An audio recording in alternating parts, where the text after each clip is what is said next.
नमस्ते दोस्तों, स्वागत है आपका आर्यवंशी चैनल के एक और नए वीडियो में।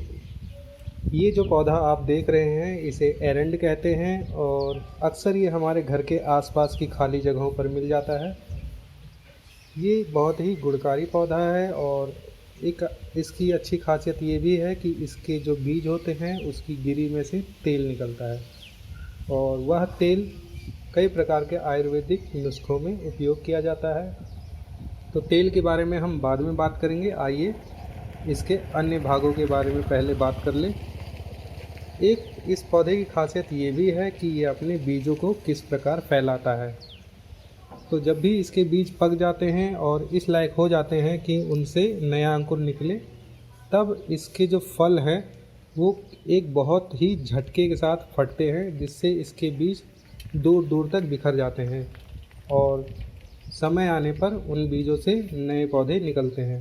तो इस प्रकार ये पौधा अपने बीजों को दूर दूर तक फैलाता है, जिससे कि दूर दूर तक इसके नए पेड़ निकल सके।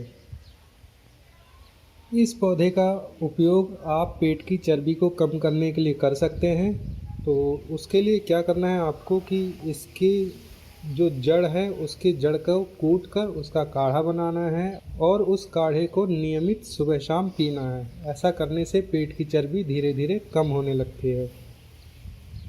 इस पौधे का उपयोग बवासीर जैसी बीमारियों में भी किया जा सकता है। तो इसके लिए इसके पत्तों का काढ़ा बनाना पड़ेगा और उस काढ़े में घृत कुमारी यानी कि जो एलोवेरा है उसके जेल को मिलाना है और फिर सुबह शाम उसका सेवन करना है। ऐसा करने से जो बवासीर है उसमें लाभ होगा। एक काम और आप कर सकते हैं कि इसके तेल को घृत कुमारी यानी एलोवेरा के जेल में मिलाकर मस्सों पर लगाना है, जिससे कि आपको दोहरे तरफ से लाभ हो सके। चर्म रोग में भी आप इसका उपयोग कर सकते हैं। तो इसके जड़ को धोकर उसका काढ़ा बनाना है और उस काढ़े को संभावित स्थान पर लगाना है, जिससे कि चर्म रोग में भी इसका लाभ मिले। महिलाओं के मासिक विकार में भी आप इसका उपयोग कर सकते हैं और उसके लिए आपको इसके पत्तों को थोड़ा सा गर्म करना है और पेट के हिस्से पर बांधना है जहाँ पर दर्द होता है। तो इससे मासिक विकार में भी आराम मिलेगा। अगर शरीर में कहीं सूजन है तो वहाँ भी आप इसका प्रयोग बड़ी ही आसानी से कर सकते हैं। तो इसके पत्तों को गर्म करना है और गर्म करने के बाद अगर उपलब्ध हो तो गाय का घी, और अगर उपलब्ध ना हो तो कोई दूसरा तेल भी आप उस गर्म पत्तों पर लगाकर सूजन वाले स्थान पर बांध सकते हैं और ऐसा करने से धीरे धीरे सूजन ख़त्म हो जाएगी। दोस्तों, इसके तेल के तो बहुत सारे उपयोग हैं जिसे हम किसी और वीडियो में विस्तार से चर्चा करेंगे, लेकिन यहाँ मैं एक दो प्रयोग आपको बताना चाहूँगा।